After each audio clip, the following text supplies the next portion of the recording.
Friends hi friends, మనమైతే నల్గొండ నరసింహస్వామి లక్ష్మీ నరసింహస్వామి దగ్గరికి అయితే వచ్చినాం. ఇక్కడికైతే ఈరోజు రావడం జరిగింది. శనివారం రోజు నాడు ఇక్కడ వచ్చి పైకి వెళ్ళి కింద ఫస్ట్ కోనేరు ఉంటుంది. కోనేరులో దర్శనం చేసుకున్నాం. స్నానం చేసి నీళ్ళు జరుపుకొని తర్వాత పైకి వెళ్ళాం. పైన టెంపుల్ కనిపిస్తుంది కదా, పైన టెంపుల్కి వెళ్ళాం. అక్కడ దర్శనం చేసుకొని కిందికి వచ్చేసాం. ఇక్కడ నుంచి అయితే మా మెట్ల మార్గం ఉంటుంది. మెట్లు కొంచెం కష్టంగా ఉంటాయి, మెల్లిగా ఎక్కితే సరిపోతుంది, ఏం కాదు, ఎక్కొచ్చు. ఇక్కడ మనకు రూమ్స్ కూడా ఉంటాయి.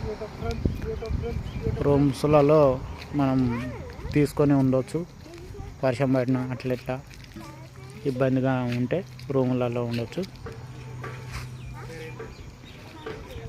కోళ్ళు తీసుకొని కోడి కట్ చేసుకొని వండుకొని తినిపోతారు ఎవరైనా కూడా. మంచిగా ఉంటుంది. ఏంటంటే ప్రకృతిలో చాలా పీస్ఫుల్గా అయితే ఉంటుంది ఫ్రెండ్స్. వచ్చినాక చాలా ప్రశాంతంగా పచ్చదనంతో హ్యాపీగా